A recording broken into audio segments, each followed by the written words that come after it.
अब प्रणब मुखर्जी। सरसंघ चालक doctor Mohan Bhagwat ji,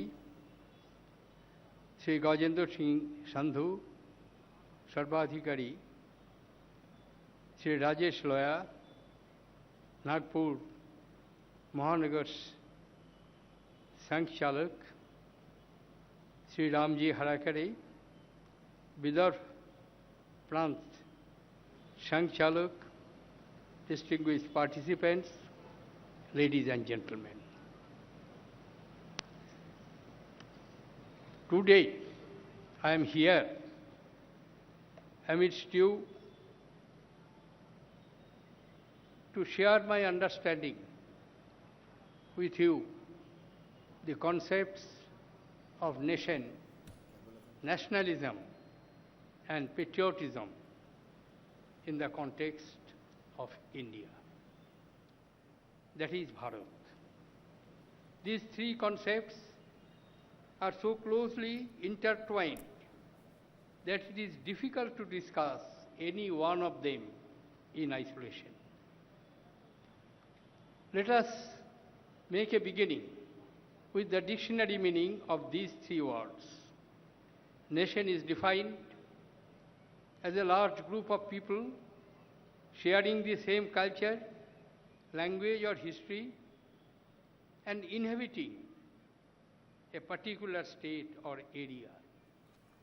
Nationalism is defined as identification with one's own nation and support for the interests, especially to the exclusion of interests of other states. Patriotism is defined as devotion to and vigorous support for one's own country.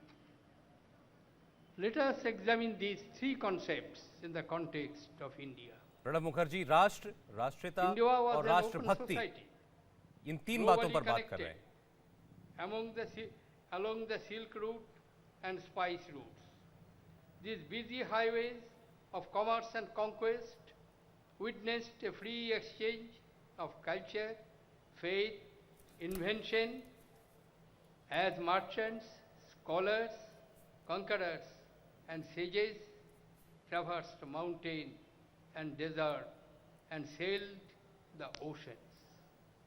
Buddhism reached Central Asia, China, and Southeast Asia together with Hindu influences. Many ancient travelers came to India and gave their account. Greek traveler Megasthenes came in the 4th century BC. Chinese traveler Fa Hien came in the 5th century AD. And Chinese traveler Huanshan came in the 7th century AD. All of them have described India as having the efficient administrative systems with planned settlements and good infrastructure. In education, Takshashila, Nalanda, Vikramshila, Bhalavi, Sompura, and Odanpuri comprised the ancient university system in India that dominated the world for almost 1800 years, beginning with 6th century BC. They were magnets to attract the finest minds and scholars from all over the world. In the liberal environment of these institutions, creativity found full form, art, literature, and scholarship flourished. Chanakya's Arthashastra, an authoritative text on the statecraft, was also written during this period. India was a state long before the concept of the European nation-state, which gained ground after the Treaty of Westphalia in 1648. Their model was a defined territory, a single language, shared religion, and a common enemy. That was the model which led to the formation of various nation-states in Europe. On the other hand, in stark contrast to that concept, Indian nationalism emanated from universalism, the philosophy of Vasudhaiva Kutumbakam, Sarve Sukhina Bhavantu, Sarve Santu Niramayo. We see the whole world as one family and pray for the happiness. हम पूरे विश्व को एक परिवार की तरह देखते हैं. Our national identity has emerged through a long-drawn process of हमारी राष्ट्रीय पहचान एक बहुत assimilation लंबी प्रक्रिया से गुजरी है. and coexistence. The multiplicity in culture, faith and language is what makes India special. We derive our strength from tolerance.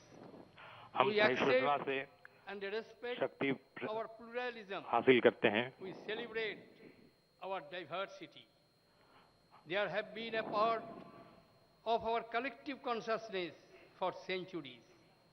Any attempt at defining our nationhood in terms of dogma and identities of religion, region, hatred, and intolerance will only lead to the dilution of our national identity. As Sarvapalli Radhakrishnan said, any differences that may appear are only on the surface, but we remain a distinct culture, cultural unit with a common history, a common literature, and a common civilization, unquote. In the words of eminent historian Vincent Smith, India, beyond all doubt, possesses a deep underlying fundamental unity, far more profound than that produced either by geographical isolation or by political superiority. That unity transcends the innumerable diversities of blood, color, language, dress, manners, and sect. If we have a quick look at the history, the emergence of Indian state can be traced back to the days of Mahajanapadas. अगर हम भारत का इतिहास देखें तो भारत का इतिहास महाजनपद से जुड़ता है. Chandragupta Maurya established a powerful empire in the northwest Chandragupta Maurya and ने northern part एक महान of India. साम्राज्य की स्थापना की थी. Emperor Ashoka was the most illustrious king of this dynasty, Ashoka whose reign has been described के सबसे शक्तिशाली king as the Maharaj brightest थे. interlude in the troubled history of mankind. It was he who, at the height of victory, converted the sounds of Bheri-Ghosho, war drum, into the sounds of Dhamma-Ghosho, sound of the drum preaching peace, fraternity, and love. After Maurya dynasty, again India was broken into small kingdoms, spreading all over the area. Maurya साम्राज्य के बाद Then came Bharat the फिर से Gupta एक बार dynasty, छोटे-छोटे टुकड़ों में but गया. around इसके बाद गुप्त वंश की स्थापना हुई. 3rd century AD.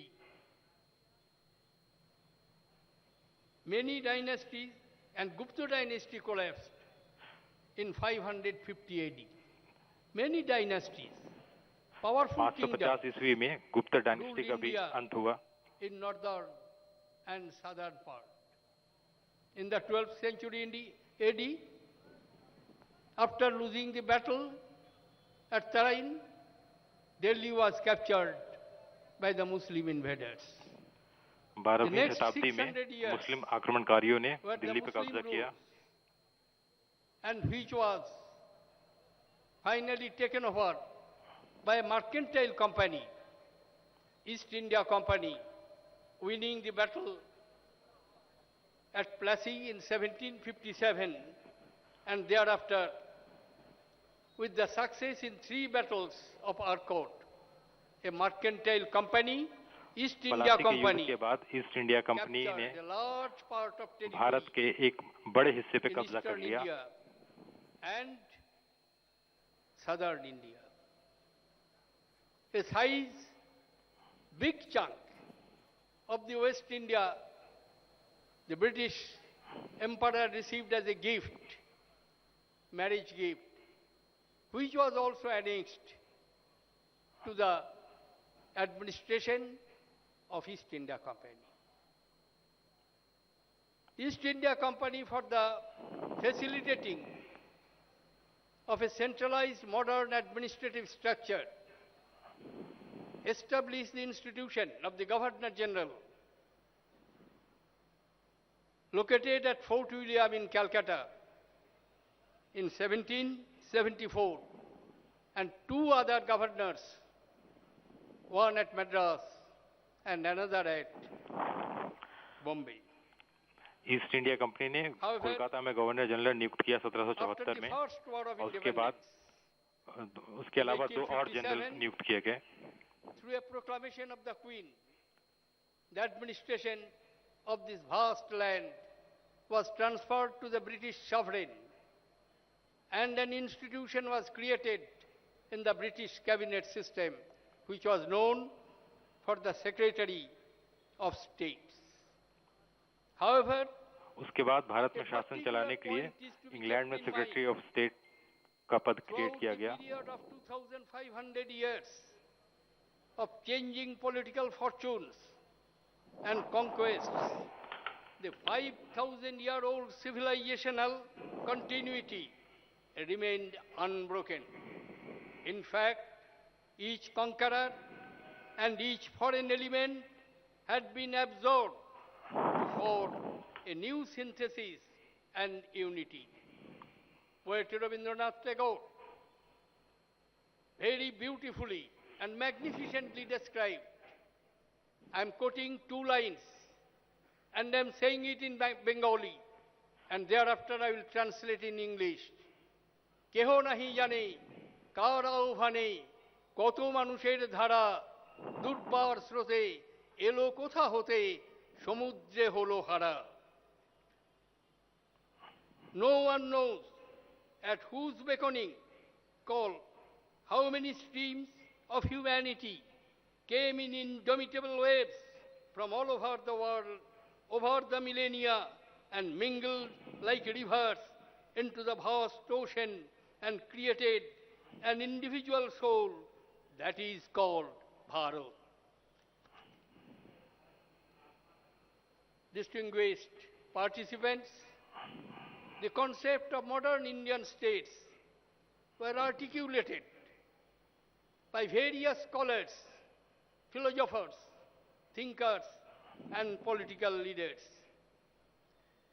From the platform of Indian National Congress, Sir Surendranath Banerjee, in his presidential address in 1895, and in his autobiography, which is known as A Nation in the Making, conceptualized the Indian nationalism. This nationalism comprised all Indians living in the British Indian provinces and 565 princely ruled states in India. When Bal Gangadhar Tilak, a great patriot, gave voice to the phrase coined by barrister Joseph Baptista, Swaraj is my birthright and I shall have it. He referred to Swaraj for the people of whole India, encompassing various castes, creeds, religion spread across British India and princely states. This nation and nationalism was not bound by language, religion, or race. As Gandhiji explained, Indian nationalism was not exclusive, nor aggressive, nor destructive. It was this very nationalism that Pandit Jawaharlal Nehru so vividly expressed in the discovery of India, and I quote, "I am convinced that nationalism can only come out of the ideological fusion of Hindu, Muslims, Sikhs, and other groups in India. That does not mean the extinction of any real cultural or of any group, but it does mean a common national outlook to which other matters are subordinated," unquote. In the process of our movement against the British rules, the various anti-colonial, anti-British, and mostly progressive movements across the length and breadth of the country were ultimately unified in a cohesive national struggle for freedom, keeping the feeling of patriotism above everything, individual, ideological, and political leanings. Ultimately, we won freedom in 1947. Thanks to Sardar Patel's untiring efforts, the princely states of India merged with the British Indian provinces, leading to the consolidation of India. The complete integration of provincial and princely states took place after the formation of states on the recommendation of the States Reorganization Commission 1947 में भारत को 1956. आजादी मिली और सरदार पटेल की कोशिशों के बाद Bharat On में 26 January जो छोटे-छोटे जो रियासत से उनका एकीकरण हुआ, the Constitution of India came into operation in a remarkable display of idealism and courage. We, the people of India, gave to ourselves a sovereign democratic republic to secure for all its citizens justice, liberty, and equality. We undertook to promote among all citizens fraternity, the dignity of the individual, and the unity of the nation. These ideals became the lodestar of the modern Indian states. Democracy became our most precious guide towards peace and regeneration from the swamp of poverty which was created by 190 years colonial rule by Britain. For us, democracy is not a gift, but a sacred trust. The Indian Constitution, consisting of 395 articles and 12 schedules, is not an instrument for administration, a legal document, but a Magna Carta of socio-economic transformation of the country.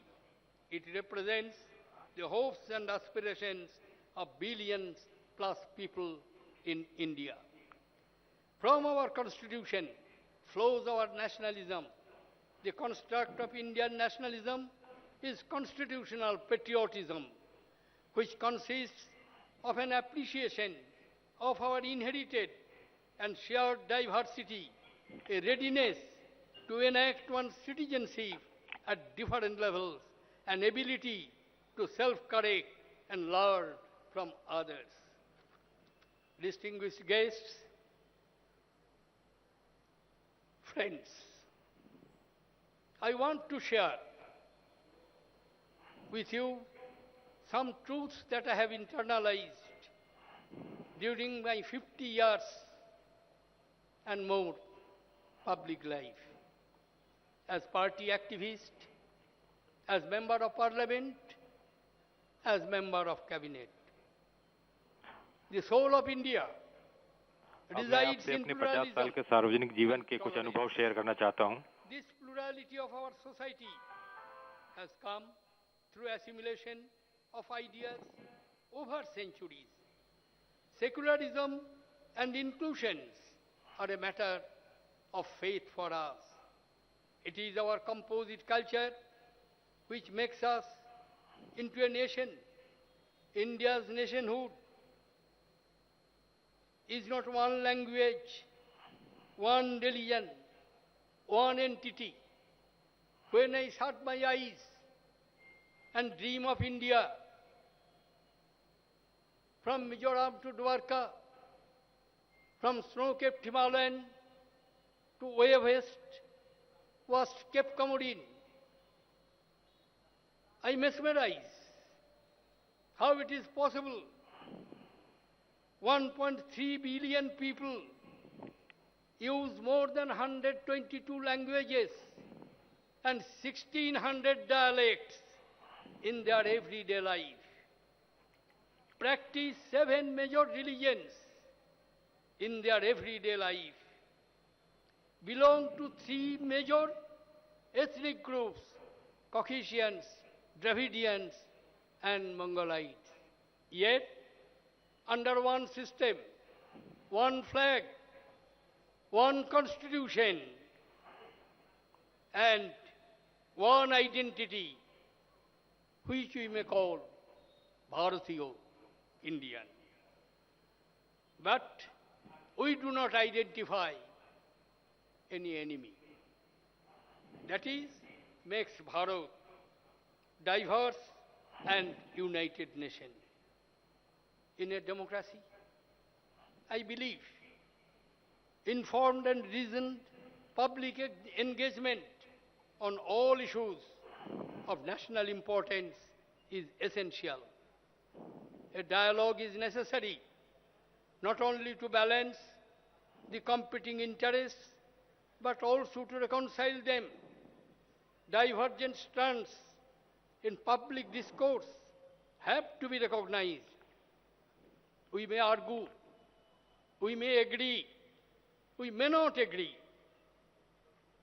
but we cannot deny the essential prevalence of multiplicity of opinion. Only through a dialogue can we develop the understanding to solve the complex problems without an unhealthy strife within our polity. Peaceful coexistence, compassion, respect for life, and harmony with nature form the foundation of our civilization. Every time a child or a woman is brutalized, the soul of India is wounded. Manifestations of rage are tearing our social fabrics. Every day we see increased violence around us. At the heart of this violence is a darkness, fear, and mistrust. We must free our public discourse from all forms of violence, physical as well as verbal. Only a non-violent society can ensure the participation of all sections of people in the democratic process, especially the marginalized and the dispossessed. We must move from anger, violence, and conflict to peace, harmony, and happiness. हमारी For so long, जिंदगी में हिंसा बढ़ती जा रही है, चाहे वो बातों में हिंसा हो, और हमें इन सब चीजों को दूर करके एक निडर समाज की स्थापना करने की ओर कदम उठाने होंगे. Well trained and highly educated. Please wish for peace, harmony, and happiness. Our motherland is asking for that. Our motherland deserves that. Happiness is fundamental to the human experience of life. हमारी मातृभूमि सुख, शांति, समृद्धि की मांग कर रही है. While we have done well in many macroeconomic areas, growth indicators show how India is emerging as the fastest growing state in emerging economy all over the world.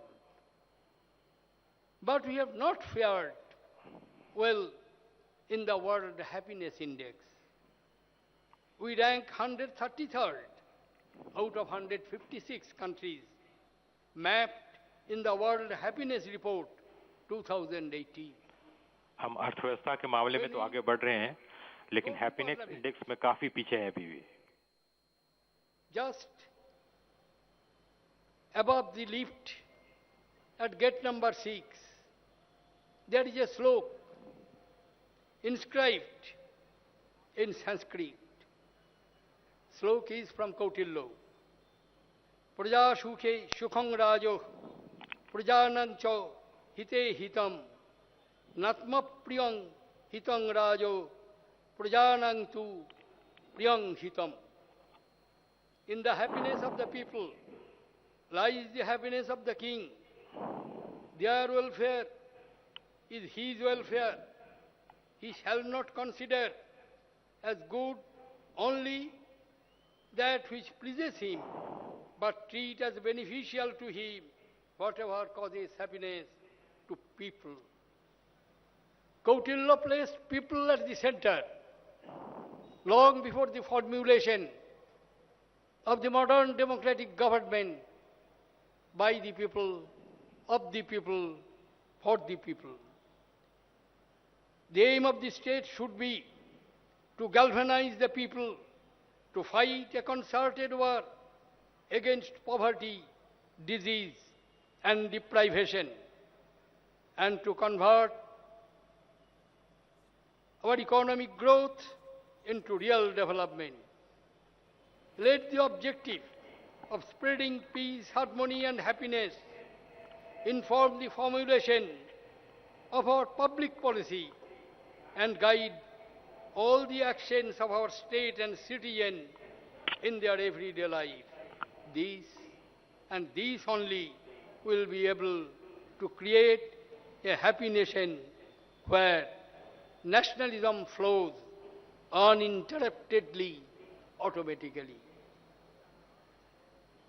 Satsang Chalok Mohan Bhagwat ji, I beg your pardon as I have exceeded my time which you were expecting me to speak for. Dhanyavad. Thank you. Jai Hind. Vande Mataram.